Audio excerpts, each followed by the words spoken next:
بات جو میں آپ کے سامنے عرض کرنا چاہتا ہوں کہ آج ہماری پوری قوم اور پوری ملت کا ایمان داؤں پہ لگ گیا ہے، اور داؤں پر اس لیے لگا ہے کہ آج ساری دنیا میں جال پھیلا ہوا ہے انگریزی میڈیم اسکولوں کا اور کالجوں کا، جس میں ہم اپنے بچوں کو آنکھ بند کر کے بھیج رہے ہیں۔ اس کا نتیجہ یہ ہے کہ میں ابھی حیدرآباد سے آ رہا ہوں اور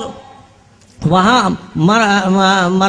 مہاراشٹر کے کئی اضلاع کا دورہ کر کے آ رہا ہوں۔ کئی جگہ اسکولوں کے جلسوں میں شرکت کا موقع ملا، وہاں یہ بات معلوم ہوئی کہ اسکول میں ٹیچرز کو جمع کیا گیا اور ان کا انٹرویو لیا گیا، تو مسلمان ٹیچرز میں 90% ٹیچرز اللہ کے رسول صلی اللہ علیہ وسلم کا نام نہیں بتا پائیں۔ یہ وہ ان اسکول کا حال تھا جہاں دینیات کے ساتھ اسے انگلش میڈیم اسکول قائم کیا جا رہا تھا، اور جو پڑھی لکھی خواتین جن کا اپائنٹمنٹ ہونے والا تھا ان سے جب انٹرویو لیا گیا تو معلوم ہوا کہ رسول پاک علیہ الصلوۃ والسلام کا نام بھی نہیں جانتی ہیں۔ یہ ایک جگہ کا حال نہیں ہے۔ لکھنؤ میں انٹرویو ہوا تو یہی اسی سے ملتا جلتا حال ان کا تھا۔ میں بھی برابر جتنے نوجوان میرے پاس آتے ہیں میں ان کو بیٹھا کے پوچھتا ہوں پہلے کلمہ سناؤ اور بتاؤ کلمے کے معنی کیا ہیں، آپ کو تجربہ ہو یا نہ ہو۔ میں یہ کہتا ہوں کئی مرتبہ ایسا ہوا کہ 4-5 نوجوان آئے، ایک بھی کلمہ نہیں سنا سکا، ایک نے کلمہ سنایا اور معنی بھی بتائے۔ جب اس سے پوچھا کہ میاں تم نے کہاں یہ سیکھا، تو کہا مکتب میں پڑھا تھا۔ تو مکتب میں پڑھنے والے نے تو بتا دیا، لیکن آج ہمارے انگلش میڈیم اسکولوں کا کیا حال ہے؟ وہاں ایمان پیسے دے، اپنے پیسے خرچ کر کے اپنا ایمان، اپنے بچوں کا ایمان داؤں پہ لگا دیا ہے۔ ورنہ حضرت موسیٰ کا قصہ تو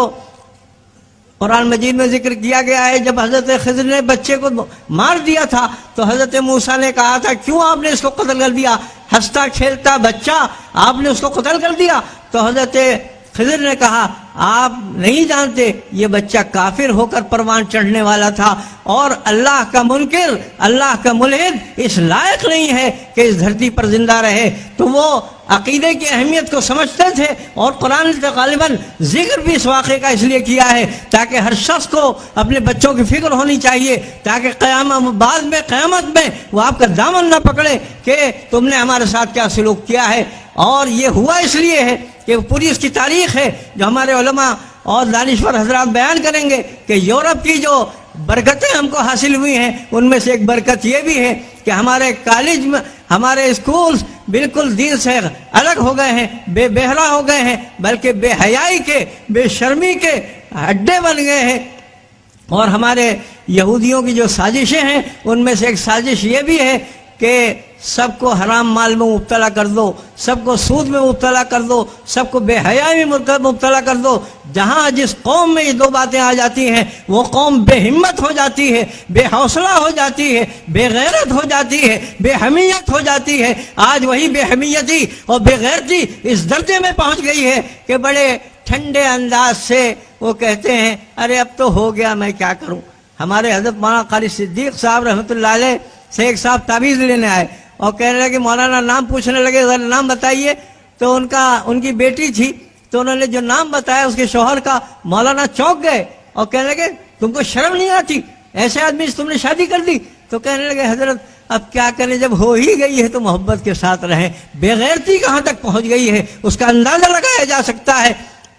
اس کے لیے ہمارے اب اس آخر دور میں اگرچہ ہمارے حضرت مولانا نے آج سے 50-60 سال پہلے یہ آواز لگائی تھی اور یہ کہا تھا کہ آپ لوگ اپنے اپنے علاقے میں انگلش میڈیم اسکول قائم کیجئے، ہندی میڈیم اسکول قائم کیجئے، اپنے بچوں کے ایمان کو بچائیے، اپنے جوانوں کے ایمان کو بچائیے۔ لیکن اس وقت قوم نے کان نہیں دھرے۔ اللہ کا فضل ہے، یہ بھی اللہ کا کرم ہے کہ اب اس دور میں ایسے ہمارے نوجوان پیدا ہو گئے جو جا بجا ایسے اسکول قائم کر رہے ہیں۔ آج سارے مسلمانوں کی ذمہ داری ہے، اور میں آپ سے کہوں گا اتنا بڑا مجمع سامنے بیٹھا ہوا ہے کہ ان میں سے جن جن علاقوں سے لوگ آئے ہیں آپ کے یہاں کوئی بچہ ایسا نہ ہو جو آپ کے اسلامی اسکول میں نہ پڑھ رہا ہو، آپ کے اس اسکول میں اس کا داخلہ نہ ہو گیا ہو جو دینی بنیادوں پر، اسلامی بنیادوں پر، غیرت ایمانی کی بنیادوں پر قائم نہ کیا گیا ہو۔ اور اگر قائم نہیں ہوئے ہیں ایسے اسکول تو آپ اپنے ایسے اسکول قائم کیجئے اور اس کے ذریعے سے اپنے بچوں کے ایمان کو بچائیے،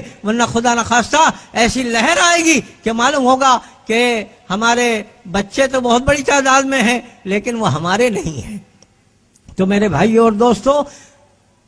باتیں تو بہت ہیں اور اس کی تفصیل بھی بہت ہے، لیکن میں چند باتیں آپ کے سامنے کہنا چاہتا تھا۔ یہ 5 باتیں ہیں جو اپنے ساتھ لے کر آپ جائیں، اور اس کے لیے جو کچھ آپ کر سکتے ہو وہ کریں، اور اللہ نے آپ کو صلاحیت بھی دی ہے، اور اللہ تعالیٰ نے استعداد بھی دیے ہے، اسباب بھی دیے ہیں، وسائل بھی دیے ہیں، ان کا استعمال کر کے جہاں آپ ہیں وہاں بھی قائم کیجئے، اور جہاں قائم نہیں ہو پا رہے ہیں وسائل کی کمی کی وجہ سے، آپ اپنے وسائل کو استعمال کر کے وہاں بھی قائم کروائیں، اور مولانا الیاس صاحب نے جو اسکول کا سلسلہ قائم کیا ہے اس کو بھی آگے بڑھائیں۔ اللہ تعالیٰ ہم سب کو صحیح سمجھ اور ایمانی غیرت و حمیت عطا فرمائے۔ وآخر دعوانا الحمدللہ۔